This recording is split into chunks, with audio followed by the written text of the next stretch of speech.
Hello à tous et bienvenue dans ce nouvel épisode d'After Cinéma pour ce mois de novembre. 5 films au programme. Comment ça va l'équipe ?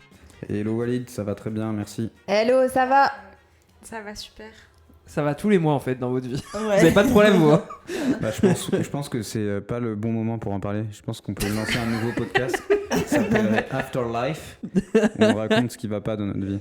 Ouais, bah il y a After Cinéma déjà qui existe. Ouais, c'est After vrai. Cinéma, ah oui, c'est vrai. D'ailleurs c'est vrai qu'en fait on a lancé ce truc mais on en a jamais parlé dans le podcast. Ah oui, c'est vrai. En mode on a jamais fait de promo genre. C'est une elle l'a fait franchise. toute seule depuis le compte Insta. Donc bah Je me suis n'hésitez lancée pas. toute seule, j'ai repris juste le nom de la marque. Ah ouais vraiment tu t'es franchisé là. Ouais, c'est vrai. Ouais du coup donc si vous le voulez on va vous faire une petite promo, Oh auto-promo. là hein. là, putain, c'est inattendu. Ouais, bah c'est moi non plus, je savais pas. C'était pas écrit dans mon conducteur. Donc, en fait, sur le Instagram, la page Instagram d'After Cinéma, vous pouvez retrouver un contenu de haute qualité mené par Snéha John, psychiatre à la vie civile, qui vous parle de Pas psychiatrie, sûr encore, peut-être Et- faire un droit au remords. qui vous parle de psychiatrie et de cinéma. Le dernier épisode était sur quoi ? Le dernier épisode en date ? Je crois que c'était sur l'anorexie. Avec quel film ? Avec le film Tout de Bone, et j'avoue que la réalisatrice, je me souviens plus de son nom. Est un épisode avec un film plus connu pour donner envie aux gens. T'as fait sur Dali de Dupieux. Ouais, exactement, j'ai fait Ouais. sur Dali. Qui était sur quel concept ? Faut te Sur vendre, le là, hein. trouble de la personnalité narcissique. Allez. Non, mais écoutez, j'essaye de. Vous pouvez me demander des films et j'essaierai de trouver un. Ouais. Ça peut marcher comme ça. Vous pouvez me parler d'un film et je peux essayer de trouver Ouais. une thématique. On a une section commentaires qui est en plus bien animée en ce moment, donc n'hésitez pas, allez-y, à suggérer des épisodes. Donc c'est à retrouver sur la page Insta d'After Cinéma. Trêve de promo, passe au quiz, la séquence que vous attendez, et suspense énorme puisque c'est le dernier quiz de l'année. Donc c'est les derniers points à distribuer, et derrière, pour l'épisode de décembre qui sera notre top 10 films, je révélerai la gagnante, je ne sais pas encore puisque je ne comptabilise pas les points au fil de l'eau. Allez, on est parti pour ce mois de novembre. 4 questions qui seront les dernières de cette année 2025. On commence avec 2 questions qui vont concerner le film Bugonia. Et on commence avec une question sur l'acteur qui interprète Don, le cousin de Jesse Plemons dans le film. Il y a une particularité, soyez pas border, pitié. Il y a une particularité avec l'acteur qui joue Don. Laquelle ? Il est handicapé. Oui, donc il est autiste, ça c'est une vérité, mais c'est pas ça que j'avais en tête. C'est le cousin de Yorgos Lanthimos. Non, C'est le cousin de Jesse Plemons. non, Est-ce que c'est en rapport avec sa pathologie ? non, c'est pas en rapport avec sa pathologie. Il est relatif, hein, il est de la même famille que un des membres du casting ou le réalisateur. Non, pas C'est du son tout. premier film ? C'est presque ça. Ah, c'est Casting Sauvage. Ouais, c'est ça. Il est pas du tout acteur en fait. Tu vas donner le point à Gas là. Non mais... J'étais devant les cages, tu vas lui donner le On point. va faire un 0,5. Parce qu'en fait, c'était pas ça que j'entends. Ouais. Parce que tu as des acteurs en mode ils ont fait des trucs par ailleurs. Ouais. Lui, il est au lycée, genre, il a jamais rien fait de sa vie. Genre, il a juste fait la pièce de théâtre de son lycée, genre, dans sa vie. D'accord. Et en fait, c'est juste que Yorgos Lanthimos, il voulait un acteur qui soit vraiment autiste pour jouer ce cousin qui est autiste. Moi, je savais même pas qu'il était autiste. Enfin, je me doutais qu'il avait un truc, mais je savais pas que c'était de l'autisme. Et il voulait un acteur non professionnel. Et donc, en fait, ils ont fait plein de recherches, etc. Et en fait, ils sont tombés sur ce gars qui est pas du tout acteur, qui juste joue un peu dans la pièce de théâtre de son lycée. Et il racontait que ce qui était marrant, c'est que du coup, pendant la fin de son lycée, il n'avait pas le droit de dire qu'il était sur le film. Donc en fait, il faisait la pièce de théâtre, il continuait sa vie comme tous les jours, alors qu'en fait, pendant 3 mois, il était en Angleterre en train de tourner avec Emma Stone et Jesse Plemons. Allez, deuxième question, toujours sur Bugonia. Je pense que ça va être question un peu rapide là, parce que je pense que la réponse, vous l'avez peut-être. Emma Stone, elle est productrice du film et elle s'est particulièrement impliquée sur le film. Pourquoi ? Parce qu'elle s'est vraiment coupé les cheveux. Oh putain, on en a parlé hier. En plus, on a une discussion sur ça. On a eu une discussion sur l'oreiller à propos de ça. Mais donc du coup, dans la prise où il lui rase le crâne un petit peu, bah c'est vrai en fait, il est vraiment en train de lui raser le crâne. Après, ils ont fini hors champ pour faire proprement, mais du coup, le truc où il avait pas le droit à l'erreur, c'est que du coup, bah si tu rases pour de vrai, il y a qu'une seule prise quoi. Donc genre le cousin Don là, il fallait pas qu'il se rate quoi. Allez, troisième question qui concerne L'inconnu de la Grande Arche. Il n'y a pas besoin d'avoir vu le film pour avoir un avantage sur la question. C'est Vous mon êtes, film. vous Juste avez comme vu- par hasard. Vous avez vu la bande-annonce en plus, donc My voilà. movie. Comme par hasard. L'acteur principal du film, Claes Bang, qui était notamment connu pour avoir été l'acteur principal dans The Square. C'était pas la question, mais bravo.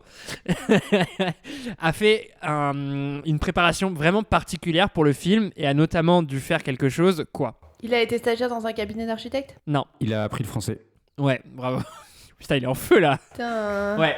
Et bah et du coup, l'anecdote elle est un peu plus drôle si vous avez vu le film parce que il parle pas mal quand même le français dans le film et il le parle bien. Enfin, je sais pas ce que t'en penses, mais Vous en pensez quoi? bah vous avez Ah vu la. ouais, carrément, il parle bien. Non, mais dans la bande-annonce, tu vois qu'il parle français quand même. Dans la bande-annonce, ça se voit qu'il parle français. Ouais. Oh, oui, il parle bien français. On Mais est du coup, ouais, il désavantagés. parlait pas du tout. En fait, il connaissait 2-3 mots et en fait, il a appris pour le tournage. Offre un cadeau pour Noël à Gaspard, indirectement. Non, mais ça va. Si t'avais vu la bande-annonce, tu voyais qu'il parlait français dans le film. Dernière question qui concerne les aigles de la République. Il y a quelque chose qui est complètement factice dans le film, mais quoi? L'hélicoptère? Non. Faites des propositions pêle-mêle. Hein. Les décors? De quoi? Les décors? Décor, c'est pas exactement ça. Le fait que le film se passe en Égypte. Il se passe pas en Égypte, il se tourne dans un autre pays. Ouais, c'est ça. C'est 0,5 ça. Pourquoi c'est 0,5? Bah les décors, ça t'a mis sur la non. piste. Non, non, rien à voir. Non, là, je vais devoir lui donner tout le point. Ah, là, C'était pas exactement ça. Mais oui, en fait, en gros, Tareq Saleh, il est en exil. En fait, il est plus du tout persona grata Bah oui. en Égypte. Et donc, en fait, ça a été tourné en Turquie. Et Oui. genre à Istanbul. Mais moi, j'étais sur le cul parce qu'il y a des moments, des scènes qui sont en externe et ça ressemble vraiment au Caire, en fait. Et je me suis dit, mais comment ils ont fait, du coup? Parce que, du coup, c'est Istanbul. Ça veut dire que les deux villes se ressemblent peut-être. Bah ouais, un peu, ouais. Parce que du coup... Quand Nina qui fait la rageuse, Une grosse vous le rageuse. voyez pas, mais avec ce nez. Voilà pour ce mois-ci. Un petit carton plein pour Gaspard. On verra si ça a fait la différence à la fin. Donc rendez-vous en décembre où je ferai du coup d'ici là le compte des points et je révélerai le classement de ce quiz 2025. Et en plus, vous aurez une petite surprise avec un autre quiz d'ici là pour l'épisode de décembre. Et ben on passe à nos films. Génial. Dans la joie et la bonne humeur, on oublie la rage Super. et le seum. Allez, c'est parti. Et ben on passe à notre premier film, L'inconnu de la Grande Arche de Stéphane Demoustier. C'est très beau. Qui en est l'architecte, monsieur le président? Faut demander à celui-là pour le savoir.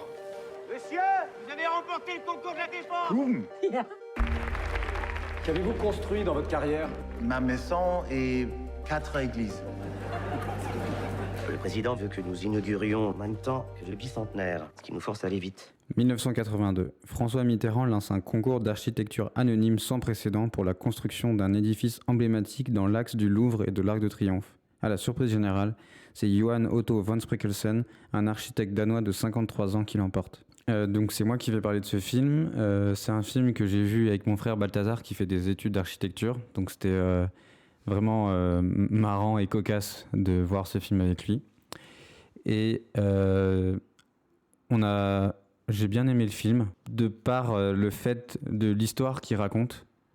Parce que je trouvais ça hyper intéressant de voir comment cette arche de la Défense, puisqu'on parle de ça, l'arche de la Défense, a été construite, dans quelles circonstances, comment, par qui, quand déjà. Déjà, c'était une première question qui, pour moi, était intéressante. En plus, il y avait une époque où je travaillais à la Défense, et c'est vrai que je la voyais beaucoup, cette arche. Et c'est vrai que tu te demandes, mais c'est quoi ce bordel en fait? Et du coup, de voir un peu son histoire, et notamment dans un peu des détails et des anecdotes, parce qu'en fait, elle a eu une construction, du coup, s'il y a eu film avec, qui est un peu rocambolesque, et qui en tout cas est une histoire qui a raison et est bien racontée au cinéma via ce film. Mais, enfin bref, j'ai trouvé ça vraiment intéressant. Et voilà, c'est surtout ça que je vais retenir, c'est le fait que ça m'a vraiment intéressé de savoir l'histoire de ce bâtiment. Et donc pour ça, je remercie le film. Après, du coup, ça m'a pas transcendé puisque j'ai pas beaucoup retenu le décor, la réalisation, l'interprétation. Mais l'histoire m'en a suffi pour que je trouve que ce film était bien. Voilà. Je vais laisser Walid, du coup, qui était présent en effet à la séance avec moi, avec mon frère et moi, continuer. Ouais, parce que du coup, une fois n'est pas coutume, il n'y a que Gaspard et moi qui avons vu le film. Moi, je suis assez aligné avec Gaspard. C'est un film que j'ai pas mal aimé, et notamment pour le point qu'a mentionné Gaspard, de se dire un petit peu tout ce qui a failli être, parce que du coup, pour expliquer un peu le concept un peu du film au-delà du pitch de départ, c'est que du coup l'architecte qui est choisi pour qui gagne un appel d'offres en fait en France, donc c'est un Danois et en fait il a jamais rien fait de sa vie. Il a fait 2 chapelles, une église et juste là il a eu un projet donc qui en plus c'est un truc j'y reviendrai après parce que je trouve ça marrant, mais c'est que lui il l'appelle pas l'arche, il l'appelle le cube et donc le concept c'est que il part avec une vision hyper personnelle du projet, il gagne un peu contre toute attente et après c'est tout un film sur le décalage entre sa vision et ce qui va se faire pour de vrai et la bureaucratie, l'administration, le poids des réglementations et de la réalité économique aussi qui vont venir en contradiction, et politique, oui tout à fait, qui vont venir un peu en contradiction avec sa vision de départ. Et au début, j'ai eu un peu peur parce que je me suis dit que ça allait être un peu le cliché de l'artiste total qui défend sa vision, qui se fait déformer par l'administration grise comme la vie, qui comprend rien à l'art, etc. Parce que du coup, il y a plusieurs enjeux comme ça, où en mode il choisit un marbre, par exemple, qui est magnifique, qui est blanc, etc. Il va finalement se retrouver avec un autre marbre et donc je me disais bon ça va être un peu le truc cliché de l'artiste qui se retrouve pour des contraintes à se faire défigurer sa vision artistique pour un projet un peu sans âme à la fin. Et c'est un peu ça, mais je me suis dit que c'était quand même plus intéressant de ça. Pourquoi ? Parce que je trouve que le film nuance pas mal l'architecte. En fait, c'est pas vraiment un artiste idéalisé, c'est aussi un peu un sale con en fait. C'est quelqu'un qui est hyper têtu, qui a sa vision, mais en fait c'est pas tant que ça un génie transcendé. C'est aussi juste quelqu'un d'égoïste qui pense à son projet comme son truc. Enfin pour lui c'est son œuvre. C'est son cube. C'est son cube exactement, et il veut pas transiger sur sa vision à lui et là-dessus je trouve qu'il y a vraiment 2 acteurs qui jouent un rôle un peu ambigu qui est hyper intéressant. C'est Swan Arlo et Xavier Dolan qui incarnent un peu 2 personnages différents. Swan Arlo c'est un architecte qui n'a pas été retenu sur le projet, donc qui était en compétition avec lui, mais qui le rejoint pour travailler avec lui en lui disant je suis un architecte français, je connais l'environnement, etc. Donc au début tu pars avec une ambivalence il va lui mettre des bâtons dans les roues, et en fait le rôle de Swan Arlo par exemple est beaucoup plus nuancé parce que en fait c'est un gars qui tente de sauver le projet plein de fois et qui mène le projet un peu comme tu l'imaginerais, c'est-à-dire l'art en fait ça se fait sous contrainte, et c'est les grands artistes sont ceux qui sont capables de s'adapter aux contraintes, et en fait Swan Arlo il est beaucoup plus dans cette posture là de dire en fait plein de fois en fait on n'a plus le budget pour faire ça, l'administration, les réglementations environnementales en France ne permettent pas de faire ça, je vais te proposer telle solution. Et donc ça j'ai trouvé que ce jeu là d'ambiguïté il est hyper intéressant. Et Xavier Dolan c'est pareil, en fait c'est un mec, c'est un technocrate qui travaille pour Mitterrand, qui est président à ce moment-là, et il représente un peu la bureaucratie, mais lui pareil aussi il a un attachement au projet, et il a vraiment ce rôle-là en fait un peu ambigu de dire il le limite, mais en même temps c'est aussi pour l'aider à faire aboutir le projet parce que sinon ça n'arrivera pas. Et du coup tout ce jeu là pendant le film de lui qui se sent parano, qui finit par s'en prendre à ses proches, j'ai trouvé ça vraiment intéressant, et du coup ça posait des questions un peu sur comment on fait de l'art de commande comme ça autour de l'architecture, en fait est-ce que vraiment c'est sa vision, etc. Surtout que il y a un peu et le truc qui est vraiment intéressant avec le film c'est que c'est un peu une tragédie entre guillemets, c'est que en fait les idées qu'il propose, vu que nous on passe tous les jours, pas tous les jours, régulièrement devant la Grande Arche, on sait que ces trucs-là sont pas faits. Et donc ça c'est intéressant parce que du coup il y a plein de trucs qu'il mentionne dans le film où je me dis mais attends, il n'y a pas ça dans la vraie. Et le premier truc et que je trouve un peu symbolique et où il y a un peu un côté tragique, c'est que lui il appelle ça le cube, et qu'en fait aujourd'hui en 2025 personne n'appelle ça le cube, on appelle ça la Grande Arche, et rien que ça déjà c'est genre une dépossession de son projet. Et donc le projet un peu tragique de dire en fait c'est un inconnu qui a gagné cet appel d'offres, qui avait une vision, et finalement elle va pas du tout être non pas du tout, j'abuse, elle va être un peu défigurée, lui il va rester inconnu et il va être complètement dépossédé de son projet. À la fin je trouve ça quand même vraiment assez intéressant, et puis les acteurs je les trouve vraiment bien quoi. Enfin il y a donc je l'ai dit, Claes Bang je le trouve vraiment bien, il y a Swan Arlo et Xavier Dolan je les trouve bien dans leur second rôle, et il y a même Michel Faux aussi qui joue Mitterrand. Il essaie, ce que je trouve bien c'est qu'il essaye pas d'imiter Mitterrand, c'est-à-dire qu'il est pas il lui ressemble même pas d'ailleurs, mais il incarne un peu un truc qui est je trouve un peu intéressant quoi. Donc voilà, et puis après, il y a quand même quelques petits défauts. C'est pas un truc, comme l'a dit Gas, je trouve que c'est pas un film qui te transcende non plus. Il y a les trucs que j'ai mentionnés qui sont intéressants. Après, c'est un peu redondant aussi, tu vois. C'est quand même tout le film, c'est de la lutte de je veux telle chose, mais c'est pas possible. Et puis les contraintes s'accumulent, et lui, il est de plus en plus révolté par le projet, quoi. Mais c'est vrai que c'est assez linéaire dans le sens là, un problème, comment on va le surmonter, mais ça peut être aussi, c'est un peu mieux que des fois où c'est trop linéaire et que les difficultés, elles sont pas assez difficiles. Par exemple, il y a un film dont on va en parler aujourd'hui, je vais dire ça, je trouvais que les difficultés, elles n'étaient pas assez difficiles.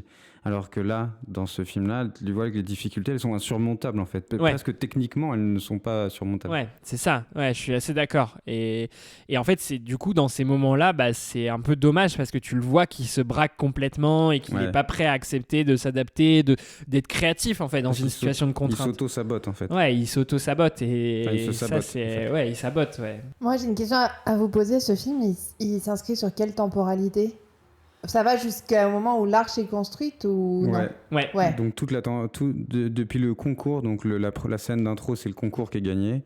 Et il veut aller vite parce qu'il veut la présenter, le président veut la présenter pour le bicentenaire de la Révolution française. Et donc en fait, ça a lieu genre 4-5 ans plus tard. Donc, ouais, c'est ça. Le film dure sur 4-5 ans. Et l'architecte meurt juste après ou juste avant la construction. C'est pas un spoil, hein, c'est la vraie vie, c'est vraiment comme ça. Et aujourd'hui, on lui reconnaît cette arche. C'est pas un inconnu. Après, je sais pas combien de gens savent en fait que c'est lui. Je pense que si tu regardes sur Google et que tu te dis qui est l'architecte, je pense que c'est lui. Oui, ça lui est toujours attribué. Ça lui est attribué. Oui, j'avais regardé. Mais par contre, personne ne le connaît vraiment. Ouais.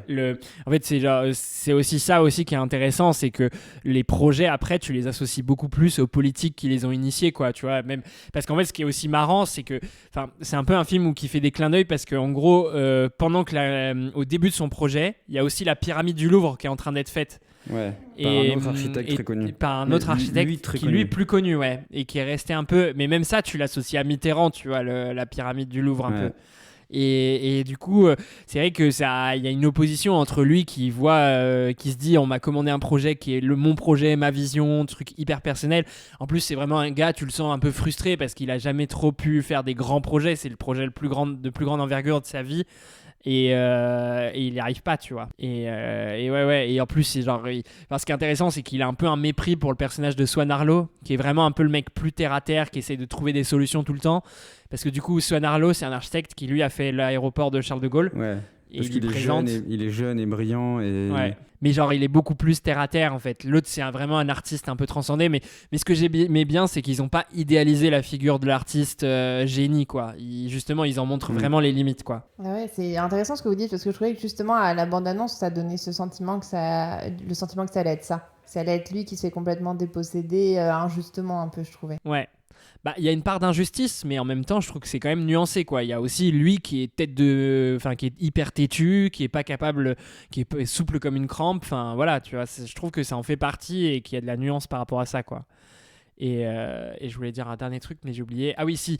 Et ce qui est marrant, c'est que du coup, il y a 2 films d'architecture cette année avec The Brutalist, et il y a même une scène un peu identique dans les carrières en Italie autour du marbre, et ça m'a fait rire. Qui est même nettement moins bien faite que celle de Brutalist, qui était vraiment genre mode le truc le plus beau de tout le film. Mais même là, c'est quand même beau. Hein. C'est vraiment, ces carrières-là, c'est hyper cinématographique. En fait, c'est facile de faire du beau, quoi. Ouais. Enfin, c'est facile, je saurais pas le faire, mais... Mais je trouve que dans The Brutalist, le réal a l'air d'aimer l'architecture et qu'il fait hyper attention à filmer toujours les bâtiments d'une certaine manière.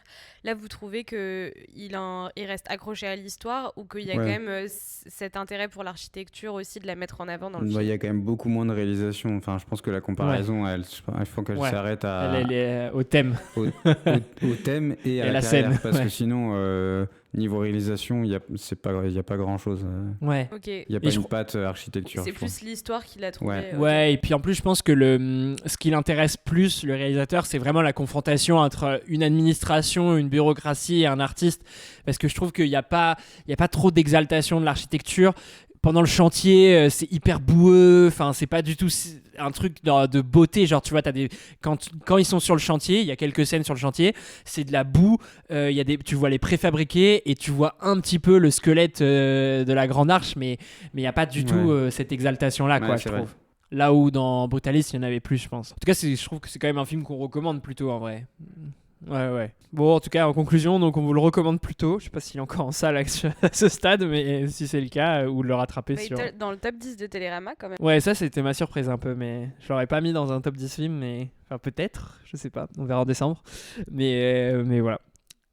Allez, on passe à notre deuxième film. Et ben, on passe à notre deuxième film, qui est Les Aigles de la République de Tariq Saleh.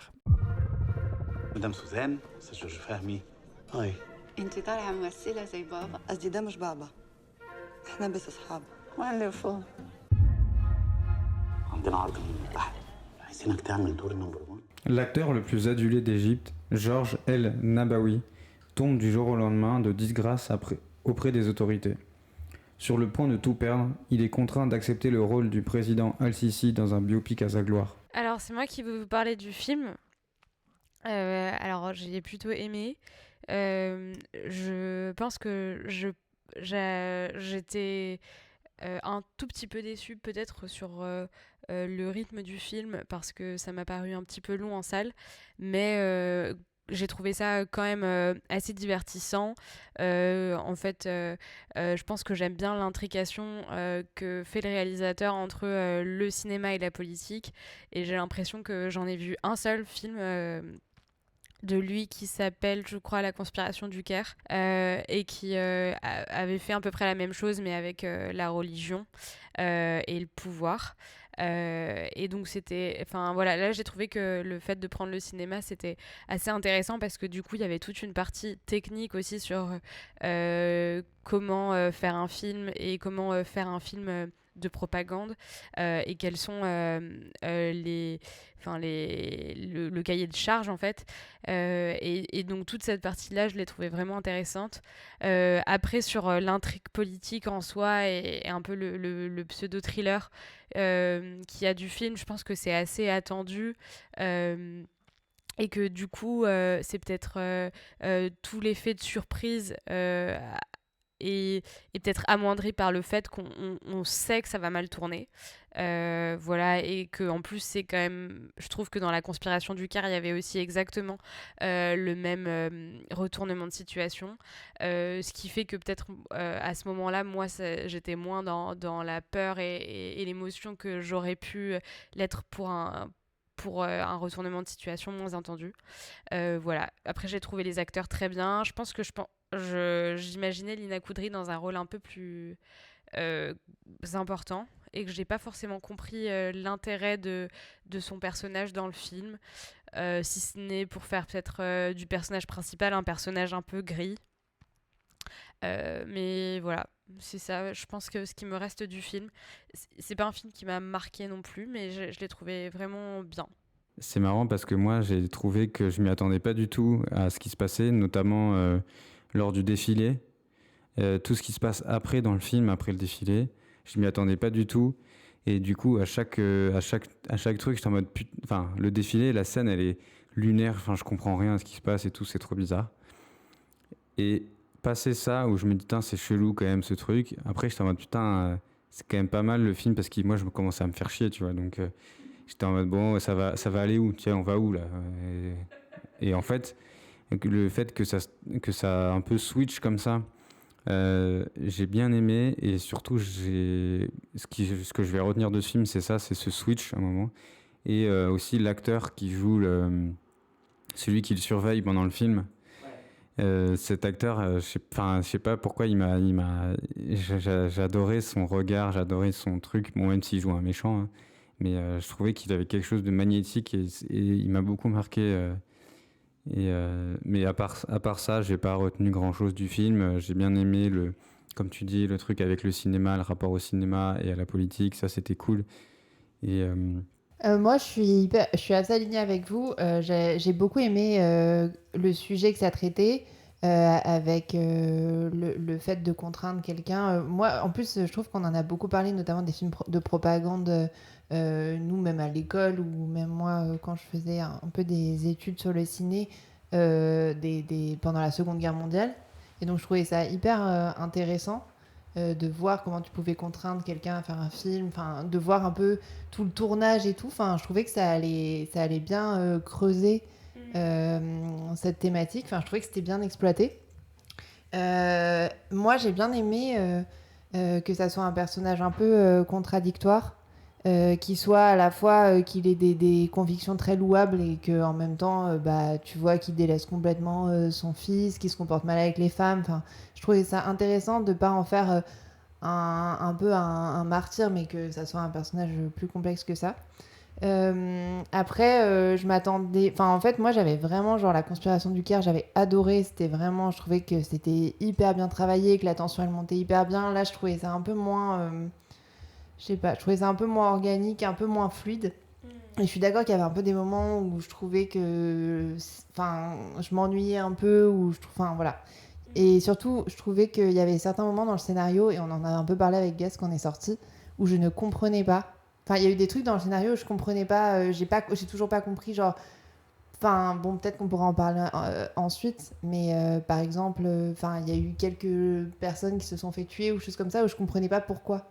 Qui avait fait ça, et en fait, du coup, ça me perdait, et j'allais un peu chercher. Ouais, c'était pas hyper lisible, et du coup, je sais que ça me sortait un peu du moment.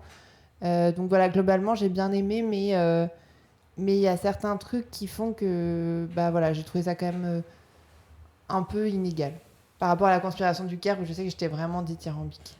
Juste pour rebondir sur ton point, je suis grave d'accord avec toi que, par exemple, lui, c'est un personnage gris, mais que toutes les personnes du gouvernement, il veut vraiment en faire des personnages plutôt noirs, et qu'en fait, il n'hésite pas à accentuer sur des choses, notamment la relation avec son amie actrice. Je trouve qu'ils n'ont pas forcément d'intérêt dans le film, parce que tu sais déjà que c'est des personnages noirs, et que du coup toute cette violence qu'il y a en plus dans le film, elle n'a pas forcément d'intérêt en soi, je trouve. Ouais, moi j'allais dire ça en fait. Je trouve que c'est un scénario qui aurait gagné à être un peu épuré en fait, à être simplifié, parce qu'il y a quand même beaucoup de couches narratives qui servent pas toutes. Du coup, tu as mentionné celle de Lina Koudry, qui je trouve qui a vraiment pas d'intérêt, qui a même un peu un fond un peu misogyne, je trouve qui est un peu limite. Et pourtant, moi, le personnage de Georges Farmy, je l'adore. Je l'adore, je le trouve génial, mais je le trouve vraiment bien écrit, et je suis d'accord avec vous, il est hyper nuancé. Et moi, en fait, là où je suis vraiment très d'accord avec vous, et c'est pour ça que sur mon avis je suis très partagé, c'est qu'en fait toute la première partie du film qui est ou en tout cas le fil narratif principal, qui est le making of d'un film de propagande, je trouve ça génial, l'idée un peu de comment il tente quand même de sauver le film, pas de sauver le film, mais d'en faire quand même un film bien, et qu'il ait vraiment des tentatives de bousculer un peu les acteurs, de ramener un réalisateur qu'il connaît, qu'il trouve bien, etc.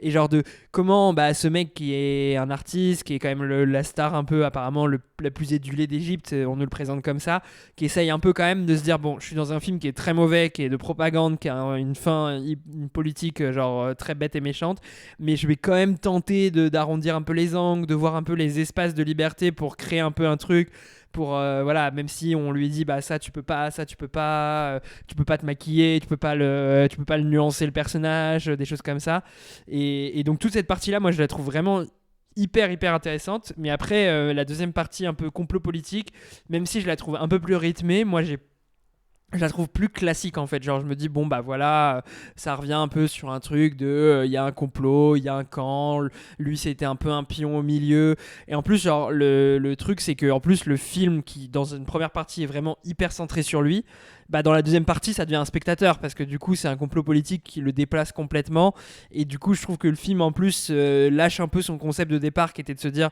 on est vraiment que sur lui, chaque scène c'est lui. Là où après ça devient juste un figurant dans les scènes, quoi, et pour un truc de complot politique vraiment beaucoup plus classique, avec quelques éléments en plus que je trouve vraiment un peu vu et revu, la relation qu'il a avec la femme du ministre de la Défense, Genre, c'est vraiment ajouter de l'enjeu artificiel pour rien, genre d'ajouter un danger, une exposition pour rien. Même son amie actrice, ça j'aimais un peu plus parce que je me suis dit ça nuance le personnage parce que il paraît comme un connard égoïste, mais il y a quand même cette meuf qui l'essaye d'aider en permanence, donc je trouvais que ça amenait un peu de nuance, mais voilà, donc dans tous un peu les arcs, un peu les sous-arcs, c'est un peu le seul qui me parle un peu parce que les autres, moi je les trouve vraiment, que ça complexifie pour pas grand chose quoi. Je crois qu'en fait c'est marrant parce qu'on s'est pas du tout concerté, mais on est méga alignés en fait. Genre, on a vraiment vécu le film de la même manière. Donc bon voilà, donc assez nuancé sur les actes de la République, mais bon, et en tout cas, mais du coup je suis assez d'accord avec Nina. Par contre, la conspiration du Caire, moi j'avais beaucoup aimé, donc je vous le recommande, et même Caire confidentiel, j'avais trouvé ça bien aussi. Voilà. Je trouvais que la conspiration du Caire, dans mes souvenirs, il était beaucoup plus intéressant au niveau de l'image parce que il y avait une esthétique liée à la mosquée dans laquelle ils étaient qui était hyper stylée. Ouais. Qui y a peut-être moins là. Ouais, c'était dans l'établissement coranique qui était vraiment hyper beau, quoi, qui était un lieu de cinéma, quoi. Là on est plus sur des terrains vagues là. La plupart entre un Hilton et des terrains vagues. Bon, en tout cas, vous l'avez vu, on est assez mitigé. Il y a des bons points dans le film et puis des choses qu'on apprécie moins.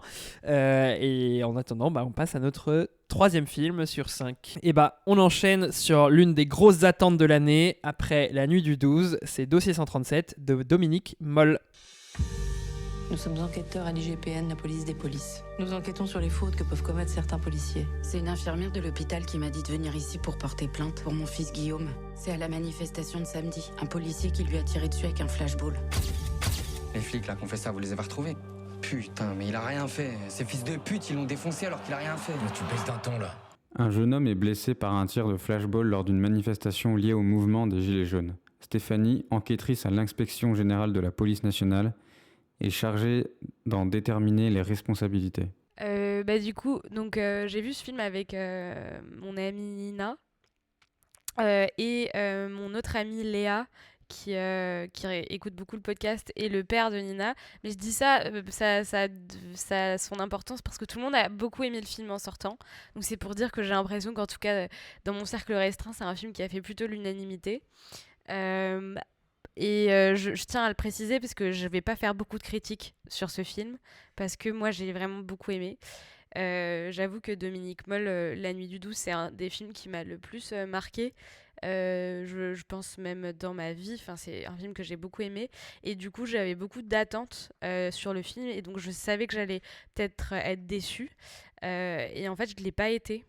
Et je pense que en fait c'est vraiment un réalisateur que j'apprécie et je trouve qu'il a une honnêteté intellectuelle et une manière de faire les films qui est quand même d'une finesse qui force le respect. Je trouve que sur des sujets comme ça qui ont pu vraiment cliver les avis et qui a pu générer beaucoup de frustration et de colère sur des deux côtés, il est capable d'être toujours sur le fil et de jamais prendre de parti, mais tout en étant en disant quand même quelque chose et en n'étant pas non plus en retrait.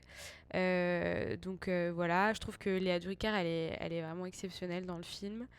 Je trouve qu'en termes de réal, en fait, il n'y a pas rien non plus parce qu'il y a toute une partie où en fait, il essaye quand même de refilmer ce qui s'est passé en manif, caméra à l'épaule, et toute une autre partie où tu es dans les bureaux, où il peut y avoir de la voix off. Donc, je trouve qu'il a quand même vraiment pensé une manière de faire son récit qui avait du sens.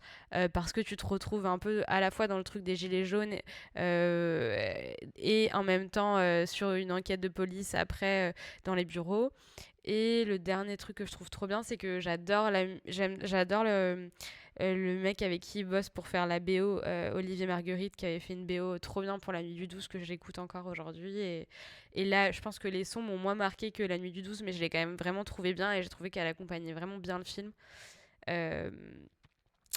Voilà, j'ai pas de critique en vrai, j'ai trop aimé.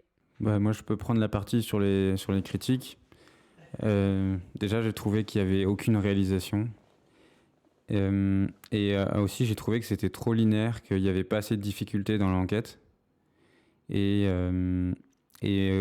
aussi comme tu disais, moi vu que j'avais adoré La Nuit du 12, je m'attendais à être déçu et du coup j'ai été déçu. Et j'ai été déçu pour les 2 raisons que j'ai évoquées. Et aussi, j'ai trouvé ça moins fin que La Nuit du 12. Un peu plus... chacun joue son jeu, les flics ils jouent leur jeu, elle joue son jeu, les victimes ils jouent leur jeu. Et du coup, chacun joue ses cartes, c'est linéaire. Et à la fin, ça finit comme ça, quoi, tu vois. Je vais pas dire comment ça se finit, mais ça se finit d'une fin qui est frustrante. Et je trouve que cette fin, elle est frustrante et elle marche, elle fonctionne bien. Et j'aime bien la fin, tu vois. Mais le processus de l'enquête, j'ai bien aimé que ce soit une enquête, mais malheureusement, l'enquête, pour moi, elle était trop facile, quoi. La seule difficulté, c'était de faire parler la femme de chambre, et même ça, en vrai, il suffit qu'elle la suive jusqu'à Logne, au bord du lac, c'était fini, tu vois. Et donc, voilà, j'ai trouvé ça un peu trop facile, et un peu trop... chacun est campé sur ses positions, il n'y a que elle, vraiment, l'actrice principale, qui est brillante par son interprétation, mais aussi par son personnage qui, par le dialogue de fin de film, on comprend avec sa chef, mais du coup, t'es forcément biaisé quelque part et tout ça. Donc ça, j'ai trouvé ça pas mal, ce dialogue de fin.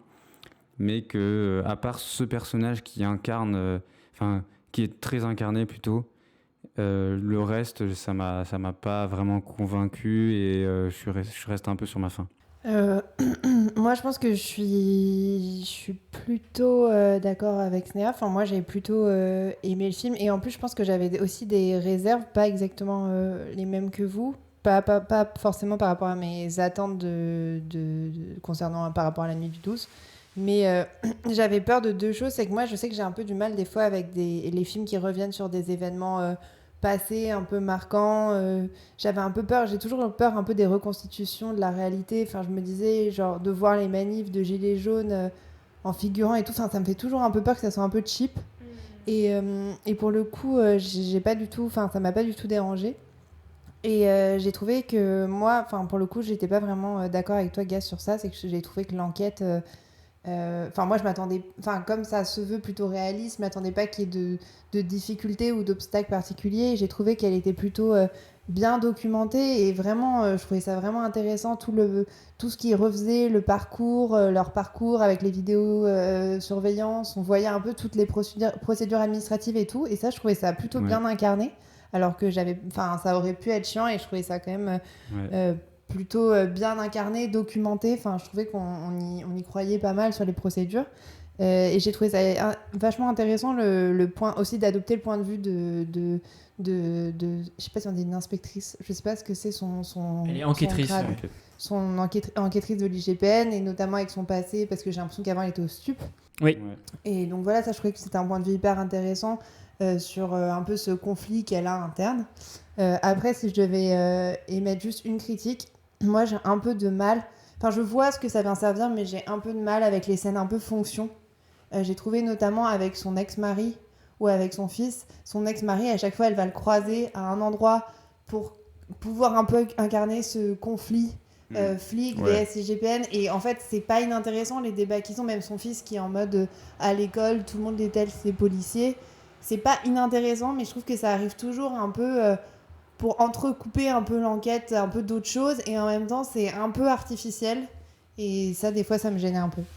Ouais, ça fait un peu factice, quoi. Ouais, je trouvais un peu par moment. Tu veux répondre avant que non, mais c'était parce que du coup, pour faire le lien, en fait, moi j'étais assez d'accord avec Nina sur le fait que je trouve que c'est pas un film comme Seven où tu penses que derrière il va y avoir un tueur en série qui est hyper intelligent, et du coup je trouve que t'as envie que l'enquête elle soit à la hauteur de l'intelligence du mec qui fait le crime. Je pense que là ce qui me paraissait intéressant, c'était le fait de voir à quel point c'était finalement difficile d'imputer un crime à quelqu'un, et le ressentiment que ça pouvait faire naître de part et d'autre, et de la police et des victimes. Et du coup j'avais pas forcément d'attente, je pense, effectivement sur l'enquête et sa complexité. Ouais.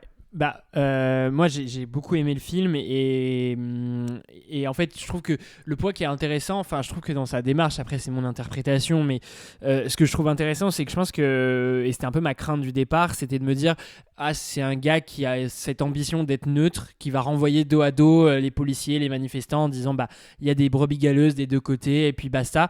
Et en fait je trouve pas que, au départ il part comme ça dans un truc de vraiment très objectif. Ouais.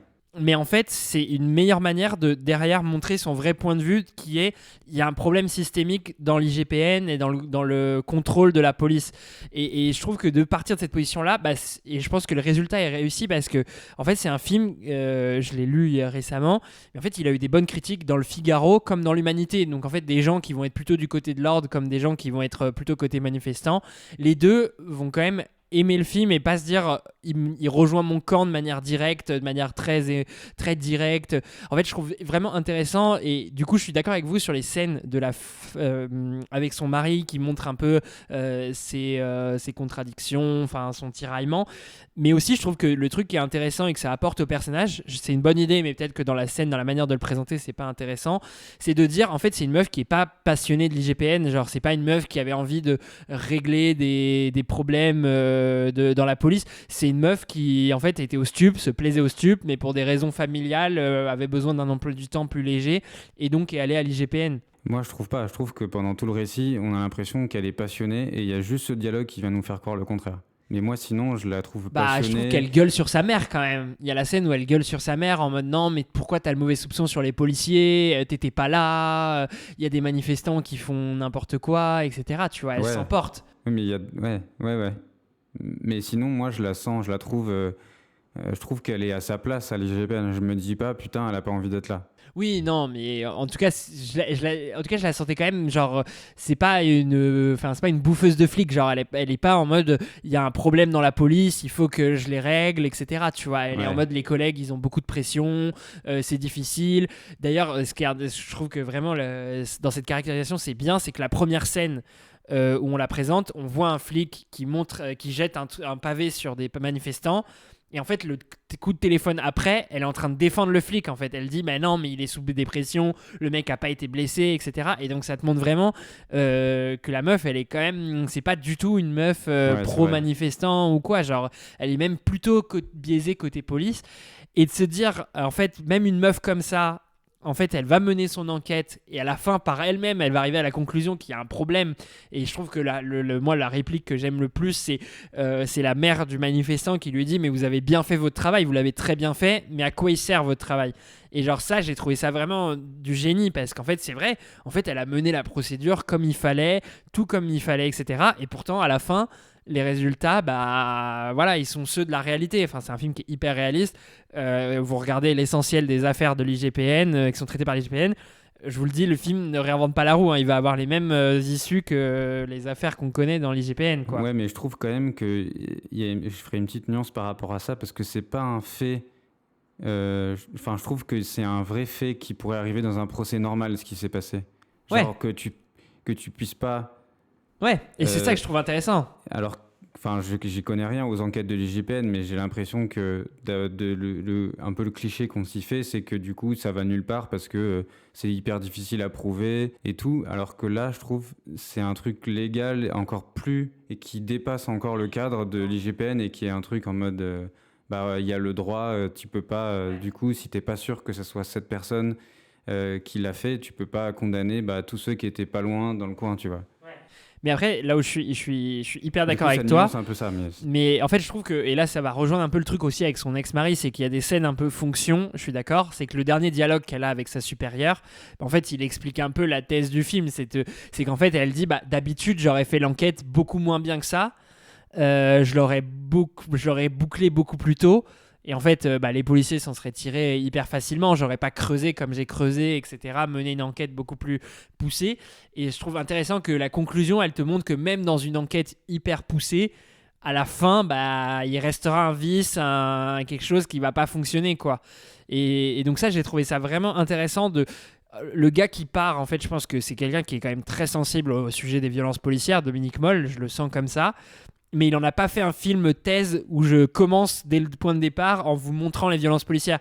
Non, je vais vous montrer un personnage qui justement est plutôt même dans le déni des violences policières, qui est vraiment très objectif et qui à la fin va arriver à des conclusions et après c'est le spectateur qui qui en interprète et se dit bah ouais, il y a un problème, mais du coup je trouve que c'est pas plaqué. En et fait, je trouve ça intéressant. Où je trouve qu'il y a de la réal, par exemple, c'est que je trouve que le film, dans les dialogues, dans l'image qu'il en fait, dans la manière dont il traite le sujet, il prend jamais vraiment parti. Mais pourtant, tout le film, j'avais un truc, moi, de trouver ça injuste. Et je me dis, il y a un truc dans la réal, dans la manière dont il filme les choses, qui fait qu'en fait, à la fin du film, j'ai le seum.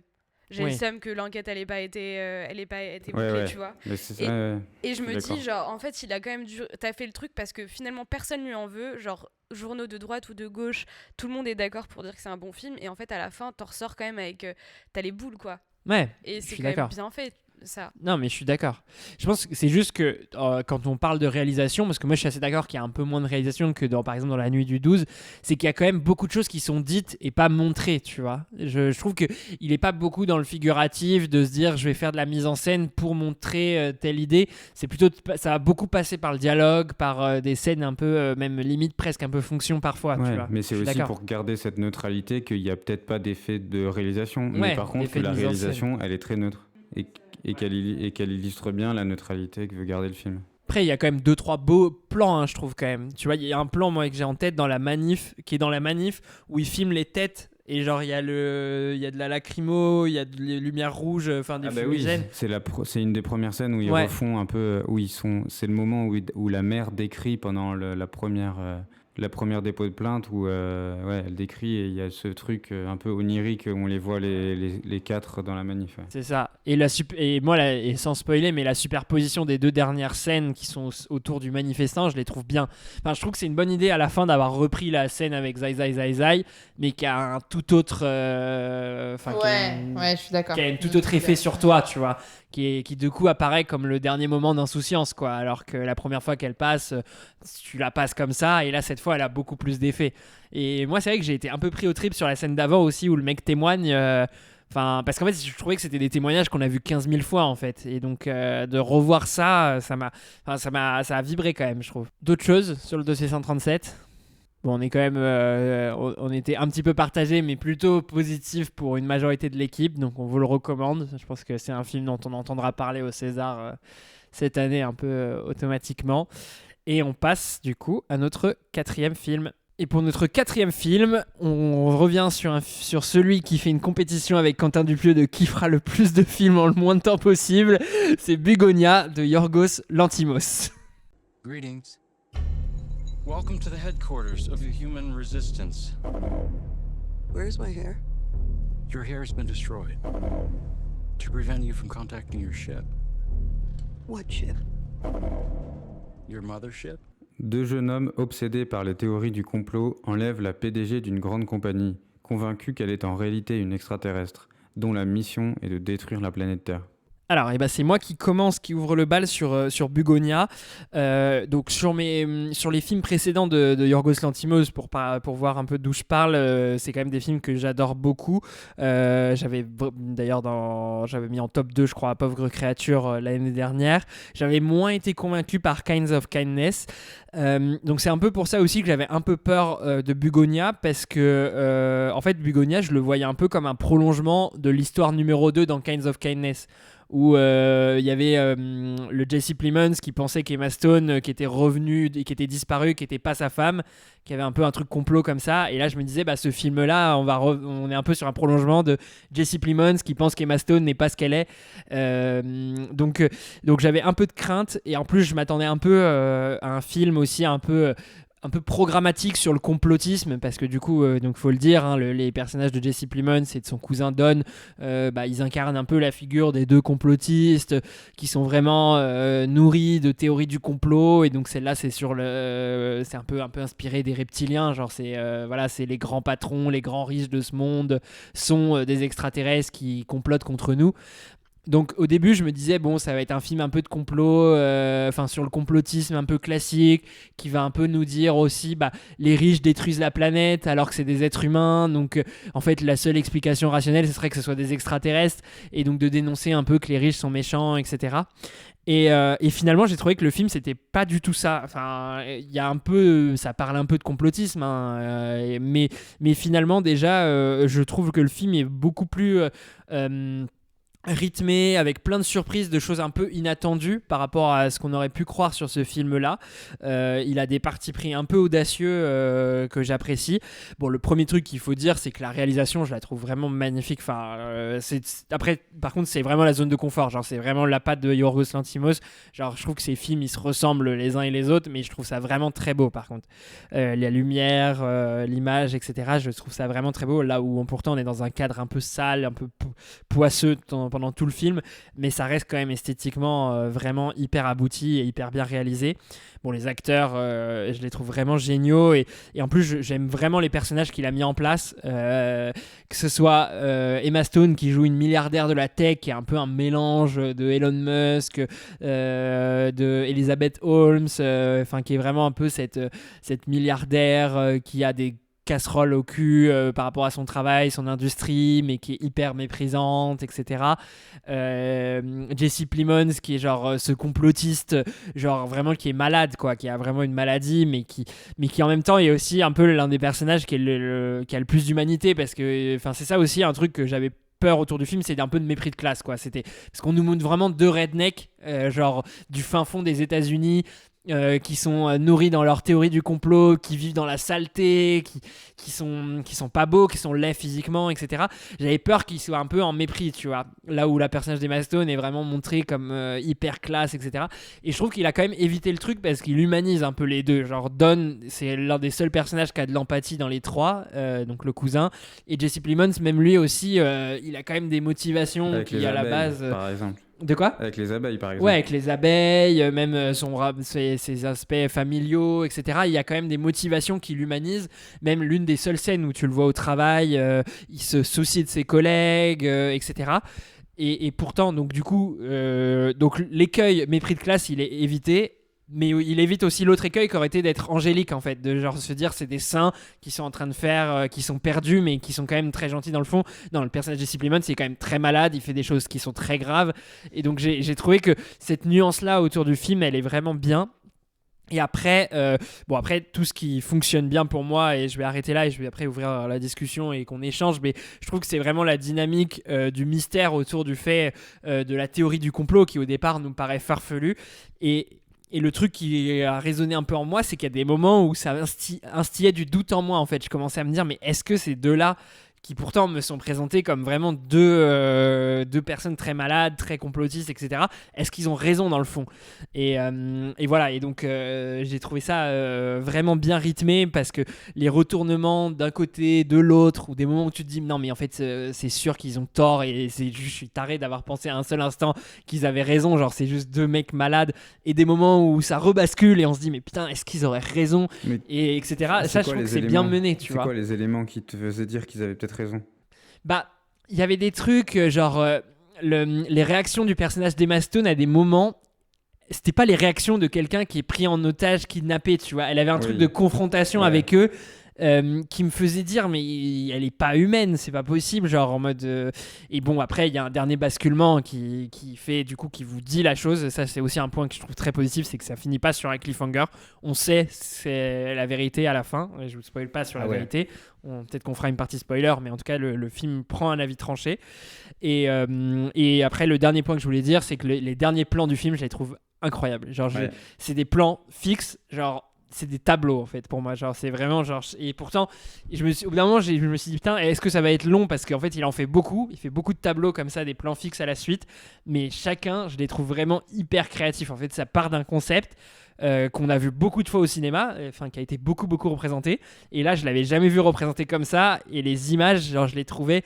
mais subjugantes en fait. Donc voilà, donc je suis très très positif sur le film. J'ai des nuances, mais on va en discuter. Je vous laisse plutôt enchaîner. Je pense que vous aussi vous aurez un peu de critique. Mais ces dernières scènes, elles venaient encore mettre l'appui sur le fait que c'était un génie de la réalisation, quoi. Ouais. Parce que c'est vrai que c'est magnifique, et tout le film est magnifique. Et ça moi c'est un des points forts du film, et la fin où ça switch et où tu comprends vraiment ce qui se passe. Ça aussi pour moi c'est le point fort du film. Parce que sinon, personnellement, j'ai pas adoré le film, où je commençais un peu à m'ennuyer. Après, ce que je trouvais bien, c'est que je savais que ça allait... je ne m'attendais pas du tout à cette fin, et pourtant, j'espérais que ça soit que ça soit plus compliqué que ça et que ça soit pas juste deux malades mentaux trop bizarres et qui fassent des trucs trop bizarres, quoi.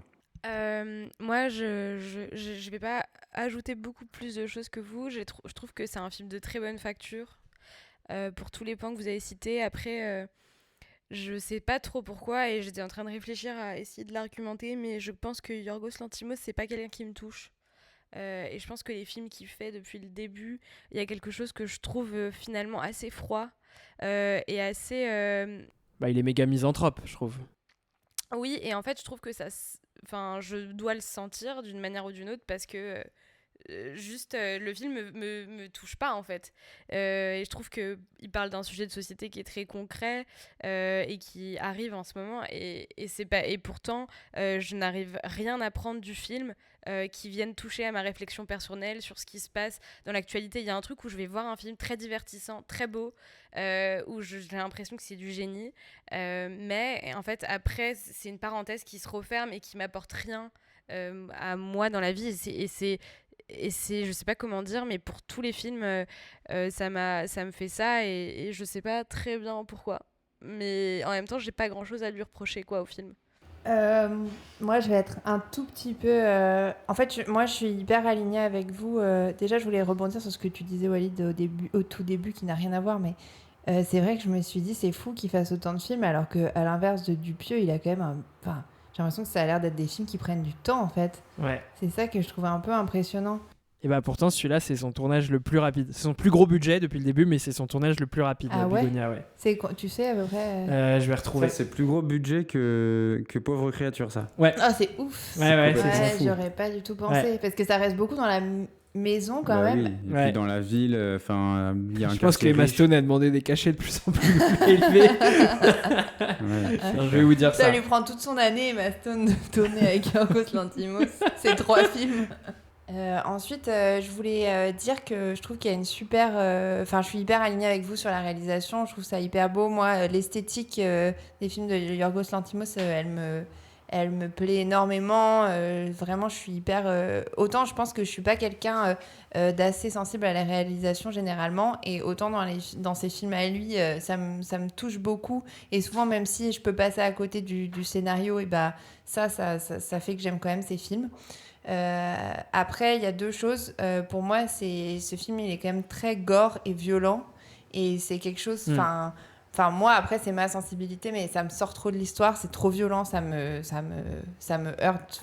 Ça m'a vraiment heurté, quoi. Et après, est-ce que j'ai le droit de faire une alerte spoiler ? Oui. Ouais, on peut passer en partie spoiler. Du coup, si vous voulez pas être spoilé sur le film, ce que je vous conseille, parce que du coup c'est un film quand même à mystère, je vous conseille de passer au film d'après qui sera Vie privée. Et si vous avez vu le film ou que vous en fichiez, mais je pense que c'est vraiment une erreur d'avoir le spoil avant, partez. Vous pouvez rester. Allez, on est parti. En fait, moi, pour le coup, j'ai pas eu exactement le même sentiment que toi, Walid. En fait, moi, j'avais l'impression, toute la première partie du film, que Jesse Plemons, pardon. En fait, moi, je l'avais vraiment en détestation. Genre, je le trouvais bête, méchant. Genre, en fait, et je me disais, et elle, j'ai l'impression que j'avais l'impression que par son intelligence, un peu de femme d'affaires et tout, elle les manipulait complètement. Et du coup, en fait, c'est pour ça que hier, on a eu cette discussion, parce que moi, j'avais vraiment senti venir le fait qu'elle allait être extraterrestre, parce que je me disais, c'est pas possible que son film se termine sur un tel mépris de classe. Tu vois ce que je veux dire ? Je me disais, c'est pas possible que ça se termine comme ça, où en fait, elle a complètement réussi à manipuler ce pauvre débile. Non, mais vraiment, j'étais en mode, je suis d'accord. Ça sera pas OK. Donc, j'étais en mode, à la fin, forcément...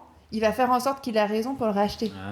Tu vois, c'est pour ça que je me disais ça. Parce que je me disais, sinon, ce point de vue, il est osé, quoi. Ouais, c'est vrai. Et du coup, à la fin, j'étais en mode, voilà, du coup, ça fait un monde honorable. Et en même temps, ce que je trouve brillant avec ça, c'est que aussi, est-ce que finalement, pour se moquer un peu des complotistes, même si ça peut ne pas être un peu de leur faute, là par exemple, je finis ce que j'étais en train de dire en premier, c'est que est-ce que finalement pour se moquer des complotistes, tu pourrais pas dans un film faire qu'ils aient raison, quoi. Ah oui. Je trouve ça marrant. Je vois ce que tu veux dire. Ouais. Moi aussi, j'étais un peu comme Gast en mode, en fait, voilà, ce serait ça votre complot. Ouais, enfin, c'est ça. Tu vois, Et bon, du ok, coup, en mode, et alors, regardez, so what, quoi. Enfin, et je trouvais ça bien, je trouvais ça marrant. Mais en fait, moi, le truc où ça m'a surpris, mais en fait, je viens de le capter parce que quand Sné a dit ouais, c'est un sujet de société, je me suis dit en fait, mais finalement, c'est là où ça m'a fait un déclic.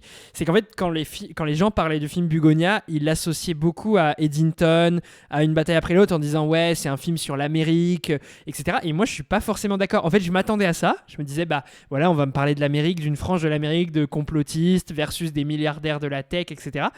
Et en fait, le projet du film, pour moi, c'est beaucoup plus global. C'est pas un truc de société, c'est un truc de est-ce qu'il faut sauver les êtres humains ou pas ? Genre en mode ces deux-là, ils ont le projet de sauver les êtres humains. Et en fait, c'est là où j'ai trouvé le reveal intéressant, c'est qu'en fait, oui, c'est une extraterrestre, mais c'est pas une extraterrestre qui complote contre les êtres humains, c'est les êtres humains qui sont en train de se saboter tout seuls, et eux qui sont en train de voir de est-ce qu'il faut les sauver ou pas. Et ça, j'ai trouvé ça vraiment une nuance intéressante, parce que du coup, je me suis dit, mais en fait, genre...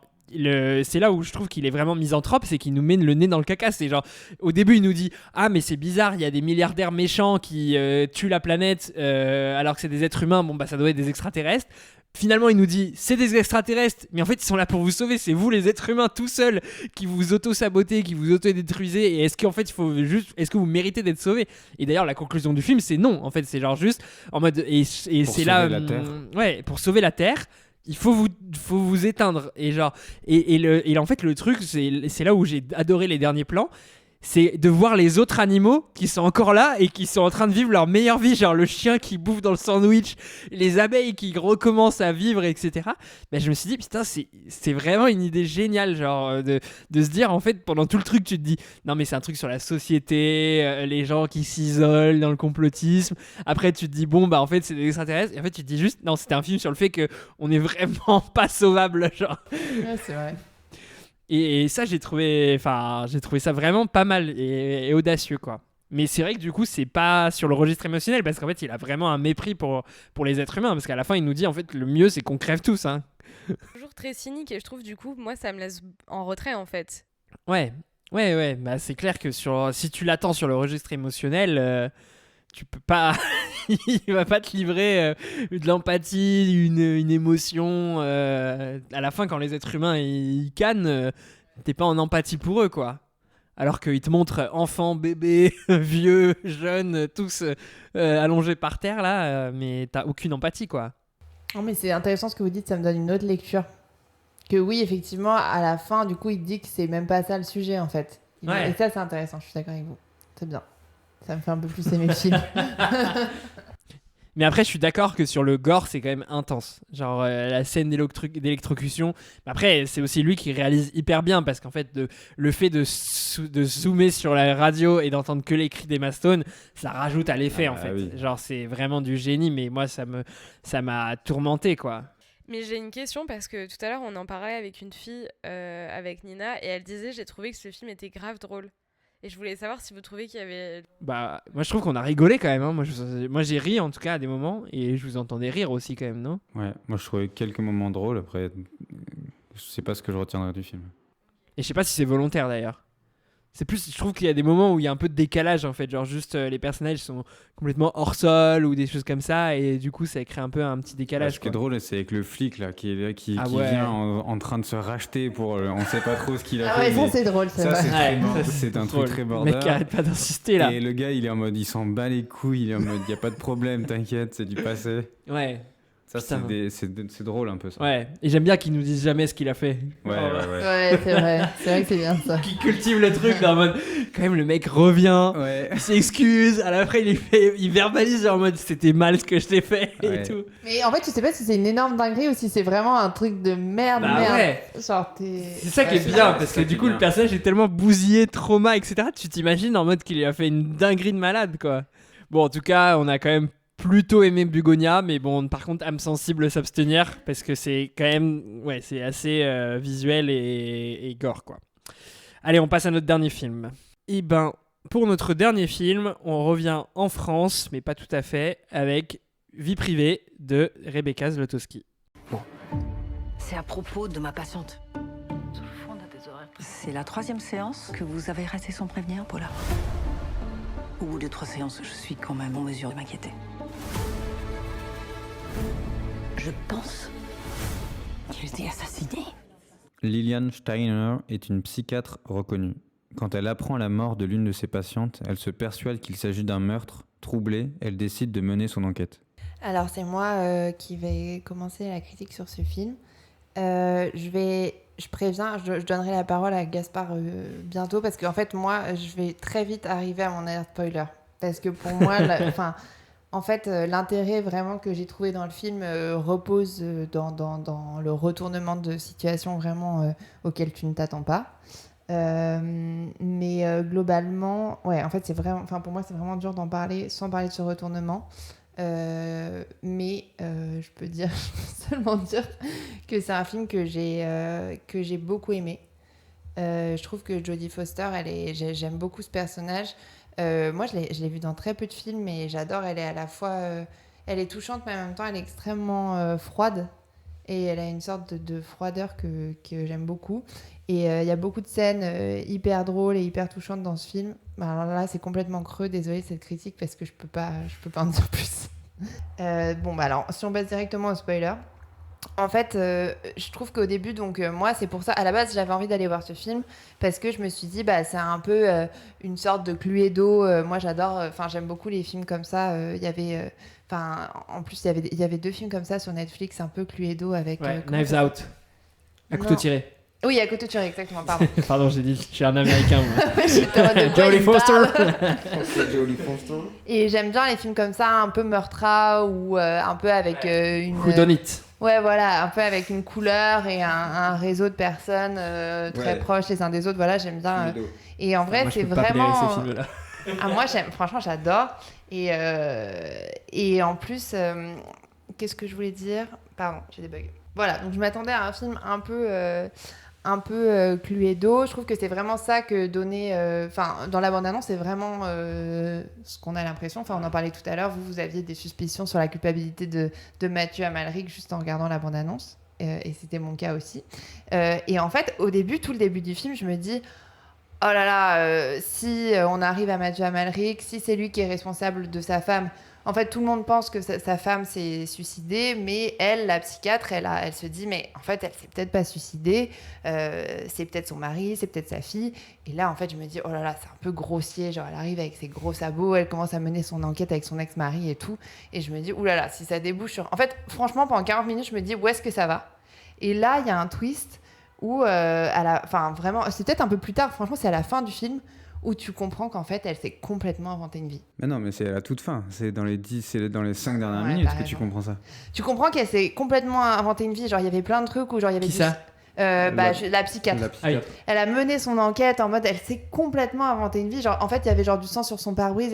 C'est vrai qu'il y avait vraiment quelqu'un qui avait l'air de lui en vouloir. Mais en fait, c'est une sorte de patient à elle complètement névrosé. Qui, en fait, elle a jamais réussi à le faire arrêter de fumer alors qu'il a réussi avec une hypnotiseuse. Donc, quand il lui en veut à la mort, il veut qu'elle lui rembourse ses 8 ans de thérapie et tout.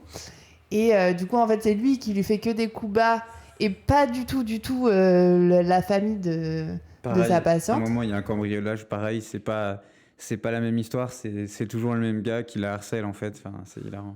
C'est ça, et en fait... C'est drôle, ce film est drôle. Hein. Ce film est vraiment drôle. Et il est drôle dans le sens, ça a pas de sens le scénario ? Non. Volontaire. Dans le sens où le scénario est drôle, quoi. Ouais, c'est vraiment marrant parce qu'en fait, ils reprennent un peu un style de film classique où quelqu'un de random commence à mener une enquête et en fait découvre un meurtre. En fait, tu vois, souvent t'es en mode putain, t'as vraiment bien fait de mener l'enquête, alors que là, en fait, elle s'est complètement inventé une vie. Et plus le film passe, et plus tu es en mode bah oui, du coup c'est bon, c'est bien un meurtre, elle a raison. Et oui, t'y crois. Plus t'y crois parce que plus il y a des preuves à charge et tout ça, et plus ça fonctionne. Alors que en fait, c'est tellement plus simple que ça, c'est qu'en fait, à la fin, tu te rends compte qu'elle écoute pas du tout ses patients et qu'en fait, et en fait, elle met des cassettes à chaque fois pour enregistrer ses patients parce que je pense qu'elle les écoute tellement pas qu'elle les écoute par ses cassettes et en fait, à la fin. Le mari de la meuf qui s'est suicidée lui donne la dernière cassette et dans la dernière cassette de cette patiente qui s'est suicidée on comprend qu'elle a aidé quelqu'un de sa famille à se tuer et que ça l'a bousillé et qu'en fait elle le dit dans cette cassette, tu sens qu'elle va très très mal. Et juste elle a pas su l'écouter, tu vois. Elle l'a pas écouté. Et du coup, elle sait même pas, elle sait plus le contenu en fait. Avant d'écouter la cassette, elle sait plus du tout le contenu de leur dernier échange parce qu'elle sait plus le contenu de tous les échanges qu'elle a avec tous ses patients. Elle écoute jamais. Elle se souvient que de bribes, genre quand elle disait que son mari une fois elle l'a tué, enfin elle est, tu vois. Et en plus, je trouve qu'il y a vraiment un beau parcours de personnage parce que, tu vois, même dans sa relation avec son fils, elle est hyper froide, hyper détachée. Et à la fin, tout ça, ça l'aide quand même un peu à se reconnecter et à être plus en phase avec les gens, plus à l'écoute. Et je trouve que c'est vraiment... Et puis il y a des scènes hilarantes parce qu'elle enquête avec son ex-mari. Enfin, tu vois, ils sont un peu vieux. Enfin, c'est vraiment marrant. Ouais, c'est vraiment marrant. Mais je trouve que ça me paraît assez pertinent dans la mesure où je trouve que quand tu prends en charge quelqu'un et que tu te rends compte que t'as pas réussi à le prendre en charge, t'as tout le temps envie de te défendre que c'est toi qui a pas... C'était pas toi le problème, c'est pas toi qui a pas vu, mais que en fait il y avait d'autres choses qui expliquaient qui étaient hors de ton contrôle. Et du coup, la manière dont vous le racontez, je trouve que ça a l'air bien en vrai. Que ça se caractérise par complètement un déni et penser à un truc beaucoup plus grave et tout. Mais ouais, franchement, mais en plus, si certains veulent le voir, ça, effectivement, du coup, là, c'est un élément important du film, ce spoil, mais il y a d'autres scènes, peut-être pas tout raconter, mais il y a d'autres scènes vraiment hilarantes, parce qu'elle, à un moment, elle est vraiment dans un délire... elle monte haut dans son délire. Presque paranoïaque au début, en tout cas. Ouais. Mais elle le dit à un moment parce que elle, son ex-mari, il est ophtalmo et elle lui dit toi les gens viennent, ils te montrent leurs problèmes et tu les soignes et t'arrives à les soigner. Alors qu'elle est en mode moi c'est hyper difficile d'être. Ouais, de soigner les gens. Mais c'est assez subtil et c'est assez marrant. Du coup, c'est subtil et fin, ouais. Ouais, franchement c'est un peu loufoque mais c'est marrant, c'est quand même bien fait. Ouais, ça donne grave envie. Ce mélange des styles, il marche bien. Ouais. Parce que moi, j'imaginais comme un truc très grave, en fait. Non, pas du tout, c'est pas du tout grave. Non, c'est pas grave. Non, mais il y a vraiment des scènes hilarantes parce que son fils, c'est Vincent Lacoste. Ouais. Et il y a des scènes, notamment une scène avec son fils. Mais en fait, je vais pas vous la raconter parce que si vous la voyez, elle est collector. C'est en mode hilar, c'est la salle hilar, quoi. Ah ouais. Une scène de dîner de famille, la salle est hilar, quoi. Putain, c'est vraiment très drôle. Franchement, il y a des scènes vraiment très drôles. Et moi j'avais lu que le duo Daniel Auteuil et Jodie Foster il marchait hyper bien, vous le pensez aussi ou pas? Ouais, de ouf. Ah ouais. Ils sont tellement craquants. Ouais. Tu les sens vraiment comme un couple qui a été ensemble des années, qui s'est séparé mais qui garde cette complicité hyper forte. Ils s'entendent bien. Et même ça c'est hyper touchant, je trouve. En plus, effectivement, ils exploitent quand même cette relation qui est un peu en train de renaître et tout, et ça, je trouve ça assez subtil et bien fait. Trop bien. Voilà. À découvrir en tout cas. Même si on vient de spoiler le film. Et on a fait le tour de nos films pour ce mois de novembre. On se donne rendez-vous du coup au mois de décembre pour un top 10 films. Donc on n'abordera pas les sorties de décembre. Donc si vous êtes frustré que votre film préféré de l'année qui sort en décembre ne sera pas traité, s'il est bien, il sera dans notre top. Donc on en parlera en fait. Donc soyez sûr des films que vous recommandez. Hein. Voilà, Avatar 3 là, si c'est bien... Peut-être qu'il sera dans le top, hein. Si c'est pas dans notre top, c'est qu'il n'y avait pas d'intérêt à en parler. Allez, on se donne rendez-vous pour le top 10 films. Et puis en attendant, allez voir des films. Salut, ciao. À plus. Salut.